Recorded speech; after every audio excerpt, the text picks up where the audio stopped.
ओम शांति। 30 जनवरी 2023।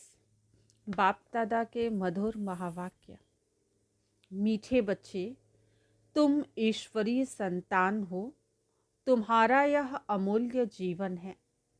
तुम्हारा ईश्वरीय कुल बहुत ही श्रेष्ठ है। स्वयं भगवान ने तुम्हें एडॉप्ट किया है। इसी नशे में रहो।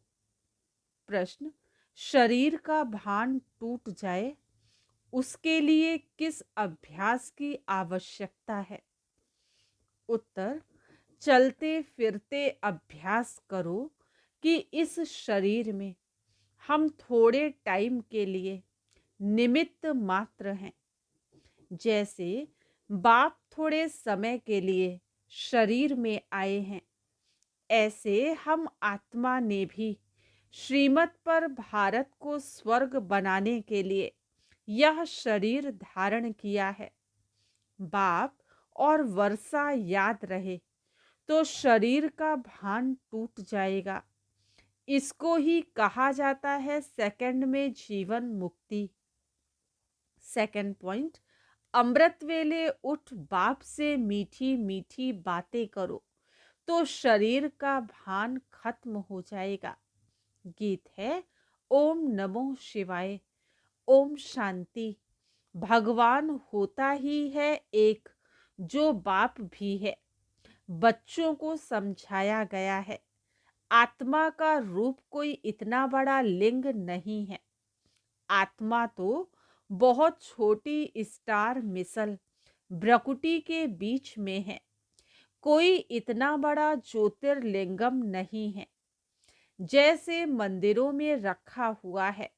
नहीं, जैसे आत्मा वैसे परमात्मा बाप है। आत्मा का रूप मनुष्य जैसा नहीं है। आत्मा तो मनुष्य तन का आधार लेने वाली है। आत्मा ही सब कुछ करती है। संस्कार सब आत्मा में है। आत्मा स्टार है। आत्मा ही अच्छे व बुरे संस्कारों अनुसार जन्म लेती है। तो इन बातों को अच्छी रीति समझना है। मंदिरों में लिंग रखा हुआ है, इसलिए समझाने के लिए हम भी शिवलिंग दिखाते हैं। इसका नाम शिव है। बिगर नाम के कोई चीज होती नहीं। कुछ ना कुछ आकार है। बाप है परम धाम में रहने वाला। परमात्मा बाप कहते हैं। जैसे आत्मा शरीर में आती है, वैसे मुझे भी आना पड़ता है नरक को स्वर्ग बनाने। बाप की महिमा सबसे न्यारी है। अभी तुम बच्चे जानते हो। तुम आत्माएं आई हो यहाँ पार्ट बजाने। यह बेहद का अनादि अविनाशी ड्रामा है। इनका कभी विनाश नहीं होता। यह फिरता ही रहता है। बाप रचता भी एक है, रचना भी एक है। यह बेहद सृष्टि का चक्र है। 4 युग हैं।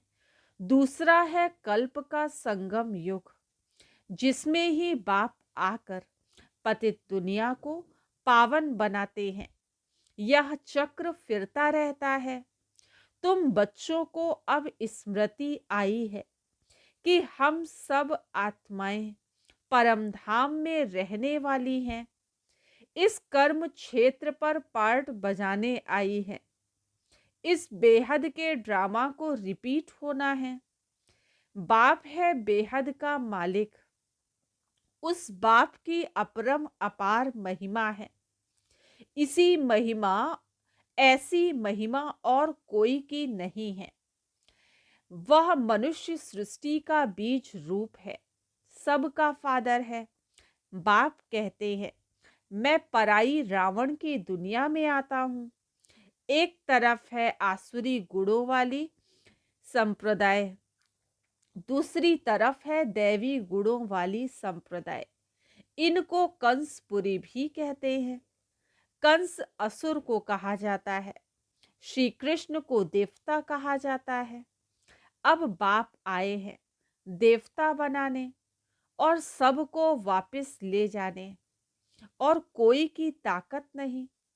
बाप ही बैठ बच्चों को शिक्षा दे दैवी गुण धारण कराते हैं। यह बाप की ही फर्ज अदाई है। बाप कहते हैं, जब सभी तमो प्रधान हो जाते हैं, मुझे भूल जाते हैं, ना सिर्फ भूल जाते हैं परंतु मुझे पत्थर ठिक्कर में ठोक देते हैं, इतनी ग्लानि कर देते हैं। तब तो मैं आता हूँ, जैसे मेरी ग्लानि मेरे जैसी ग्लानि किसकी नहीं करते। तब तो मैं आकर तुम्हारा लिबरेटर बनता हूँ, सबको मच्छरों सदृश ले जाऊंगा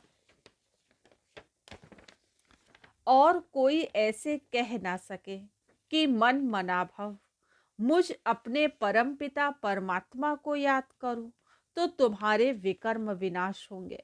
श्री कृष्ण तो कह ना सके। परमात्मा की महिमा तो बच्चे जानते हैं। वह ज्ञान का सागर, सुख का सागर है। फिर सेकंड नंबर में है ब्रह्मा विष्णु शंकर। ब्रह्मा द्वारा स्थापना कौन करेगा? क्या श्री कृष्ण? परमपिता परमात्मा शिव बैठ समझाते हैं कि पहले पहले हमको चाहिए ब्राह्मण, तो ब्रह्मा द्वारा ब्राह्मण मुख वंशावली रचता हूं, वह है कुख वंशावली। तुम अब संगम में ब्रह्मा की संतान हो। बाप आकर शूद्र से ब्राह्मण बनाते हैं। अभी तुम हो ईश्वरीय कुल के। ईश्वर हुआ निराकार, ब्रह्मा हुआ साकार। बाप पहले पहले ब्राह्मण फिर देवता बनाते हैं, देवता के बाद क्षत्रिय। यह चक्र फिरता रहता है। फिर इनसे और धर्म निकले हैं। मूल है भारत। यह भारत अविनाशी खंड है, जहां बाप आकर स्वर्ग बनाते हैं। वहां बाप भी है, टीचर भी है, तुम्हारा सतगुरु भी है। उनको फिर सर्वव्यापी कह देते हैं। वह तो तुम्हारा बाप है। इस मनुष्य दुनिया में सिवाय तुम ब्राह्मणों के कोई त्रिकालदर्शी हो नहीं सकता। तुम बच्चे समझते हो। परमपिता परमात्मा के साथ हम परमधाम के रहने वाले हैं। फिर नंबरवार कर्म क्षेत्र पर आते हैं। फिर पिछाड़ी में हम ही जाते हैं। 84 जन्म पूरे लेने हैं। बाप समझाते हैं, तुमने कितने जन्म लिए और कैसे वर्णों में आए, यह चक्र चलता रहता है। अभी तुम हो ईश्वरीय संप्रदाय। यह तुम्हारा अमूल्य जीवन है, जबकि तुम ईश्वरीय संतान बने हो। ब्रह्मा द्वारा बाप आकर एडॉप्ट करते हैं। बाप है स्वर्ग का रचयिता, तो खुद ही आकर स्वर्ग का मालिक भी बनाते हैं। अब सारे विश्व में शांति स्थापन करना यह बाप का ही काम है। बाप कहते हैं मेरा पार्ट है। मैं तुमको फिर से राजयोग सिखलाता हूँ, जिससे तुम एवर हेल्दी बनेंगे। जैसे देवता बने थे, फिर अब रिपीट होता है। यह सैपलिंग लग रहा है। बाप बागवान है, इन द्वारा कलम लगा रहे हैं। बाप सम्मुख बैठ समझाते हैं, मेरे सिकीलधे बच्चे, बहुत समय के बिछड़े हुए बच्चे, याद है ना? मैंने तुमको स्वर्ग में भेजा था। फिर तुम 84 का चक्र लगाकर अब आकर मिले हो। अब अपने को आत्मा समझ मुझ बाप को याद करो। तुमको वापस जरूर ले जाना है। तुम चाहो ना चाहो, ले जरूर जाना है। पहले आदि सनातन दैवी राज्य चला, फिर आसुरी राज्य चला। दैवी राज्य के बाद पवित्रता तो चली गई, फिर सिंगल ताज हो गया। अब तो प्रजा का प्रजा पर राज्य है। फिर दैवीय राज्य की स्थापना हो रही है, आसुरी राज्य के विनाश के लिए। इस रुद्र यज्ञ से यह विनाश ज्वाला प्रज्वलित हुई है। तुम पतित सृष्टि पर थोड़े ही राज्य करेंगे। अभी है संगम। सतयुग में तो ऐसे नहीं कहेंगे। अभी तुम बच्चे पुरुषार्थ कर रहे हो। कराने वाला कौन है? श्रीमत देने वाला समर्थ श्रेष्ठ ते श्रेष्ठ है ही एक बाप। वही ब्रह्मा द्वारा स्थापना करा रहे हैं। बाप कहते हैं, मैं भारत का मोस्ट ओबीडियंट सर्वेंट हूँ। भारत को स्वर्ग बनाता हूँ। वहाँ यथा राजा रानी तथा प्रजा सब सुखी रहते हैं। नेचुरल ब्यूटी रहती है। लक्ष्मी नारायण को देखो, कितने सुंदर हैं। हेवनली गॉड फादर है, हेवन स्थापन करने वाला। सारी दुनिया में गीता के लिए कहते हैं श्री कृष्ण भगवानु वाच्य, परंतु श्री कृष्ण तो कह ना सके मन मना भव। मामेकम याद करो तो विकर्म भस्म हो, और कोई उपाय भी नहीं है। गंगा तो पतित पावनी है नहीं। वह थोड़े ही कहेगी कि मामेकम याद करो। यह तो एक बाप ही बैठ समझाते हैं। बाप आत्माओं से बात करते हैं। आत्मा ही सबका, बाप ही सबका सद्गति दाता है। उसके मंदिर भी हैं। द्वापर से सब यादगार बनना शुरू होते हैं।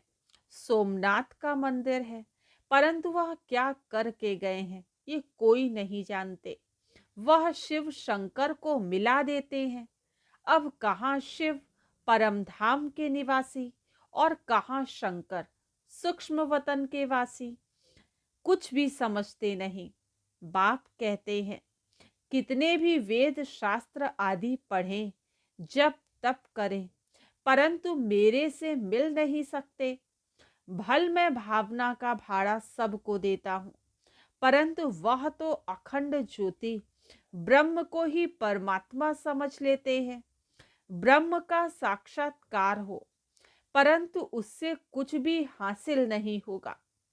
कोई को हनुमान का, कोई को गणेश का साक्षात्कार कराता हूँ। वह तो मैं अल्पकाल के लिए मनोकामना पूर्ण करता हूँ। अल्पकाल लिए खुशी तो रहती है, परंतु फिर भी सबको तमोप्रधान तो बनना है। चाहे सारा दिन गंगा में जाकर बैठ जाएं, तो भी तमोप्रधान तो सबको बनना ही है। बाप कहते हैं, बच्चे पवित्र बनो, तो पवित्र दुनिया का 21 जन्म के लिए मालिक बनेंगे। और कोई सत्संग नहीं जहां इतनी प्राप्ति हो। बाप ही आकर राजयोग सिखलाते हैं। तो कितना श्रीमत पर चलना चाहिए, पढ़ाई पर ध्यान देना चाहिए। बाप श्रेष्ठ ते श्रेष्ठ मत देते हैं। श्रीमत से भारत को स्वर्ग बनाना है। तुम्हें ड्रामा के राज को अच्छी तरह से समझना है और पुरुषार्थ करना है। पुरुषार्थ कर ऐसा लायक बनना है।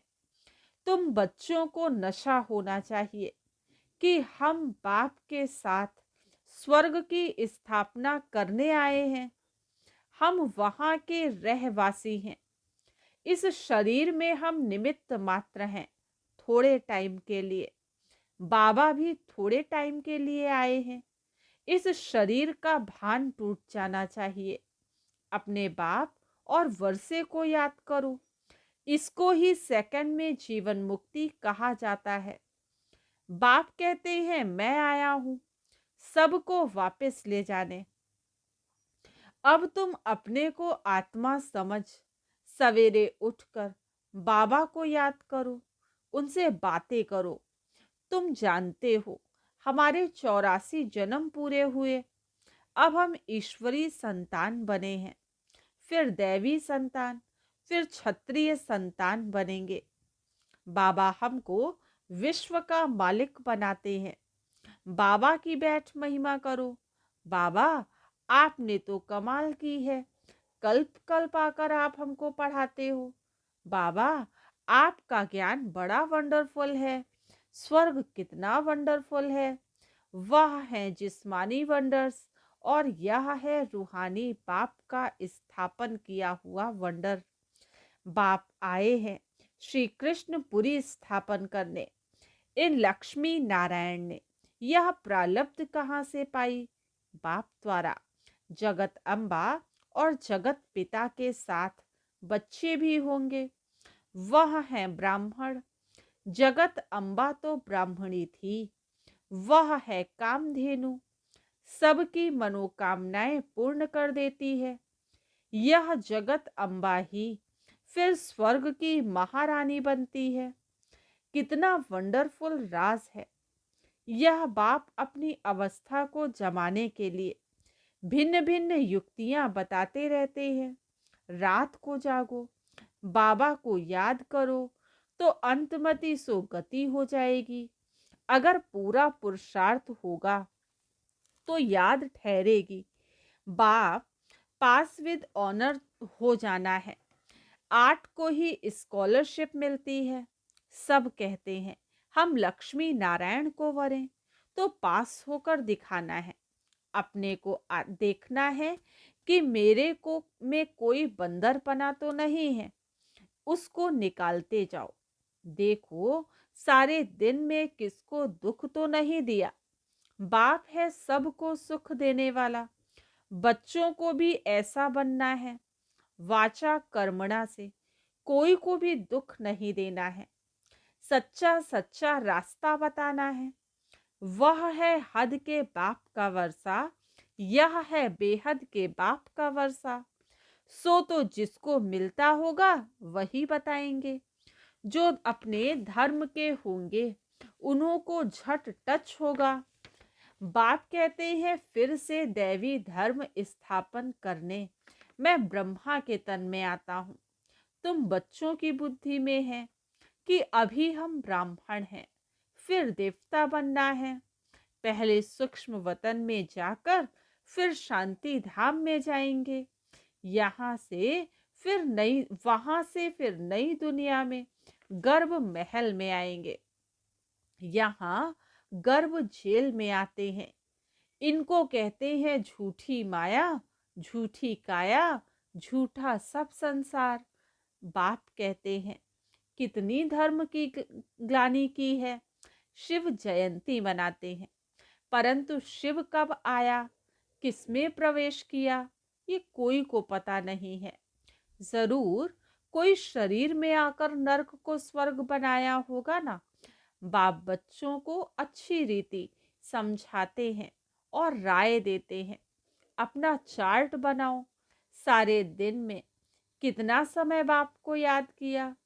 सवेरे उठकर बाप को, वर्षे को याद करो। हम बेहद के बाप के साथ आए हैं, गुप्त वेश में भारत को स्वर्ग बनाने। अब हमको वापस जाना है। जाने से पहले अपनी राजधानी जरूर स्थापन करनी है। अब तुम हो संगम पर, बाकी सारी दुनिया है कलयुग में। तुम संगम युगी ब्राह्मण हो। बाप बच्चों के लिए सौगात ले आते हैं, मुक्ति और जीवन मुक्ति की। सतयुग में भारत जीवन मुक्त था, बाकी सब आत्माएं मुक्ति धाम में थी। बाप हथेली पर बहिष्ट ले आते हैं तो जरूर उसके लिए लायक भी खुद ही बनाएंगे। अच्छा, मीठे मीठे सिकील दे बच्चों प्रति मात पिता बाप दादा का याद प्यार और गुड मॉर्निंग। रूहानी बाप की रूहानी बच्चों को नमस्ते। हम रूहानी बच्चों की रूहानी बाप दादा को याद प्यार, गुड मॉर्निंग और नमस्ते।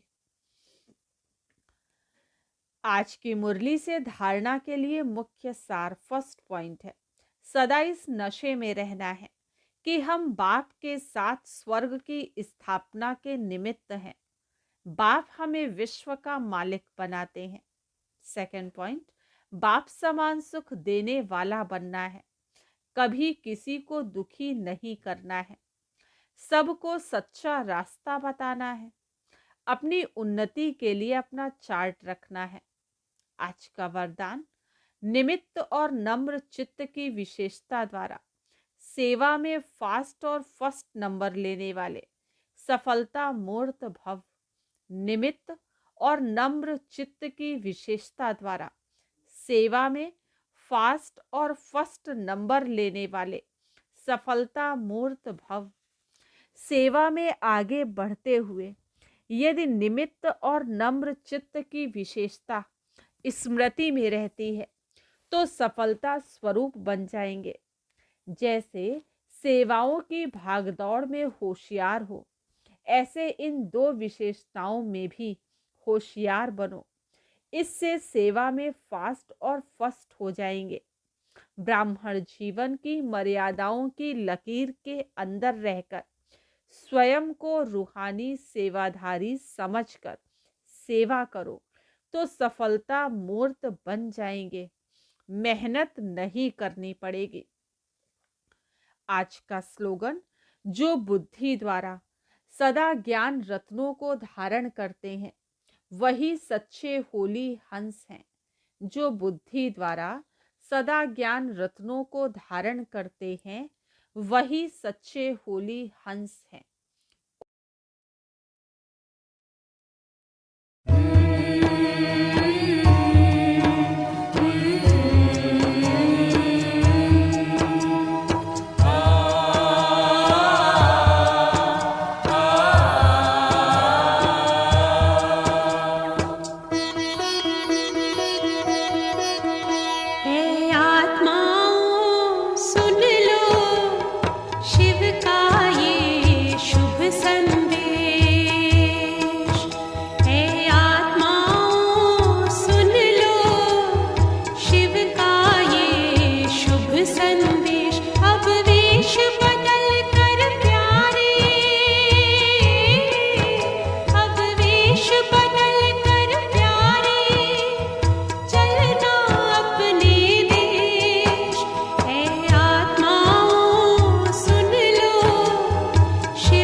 शिव का ये शुभ संदेश।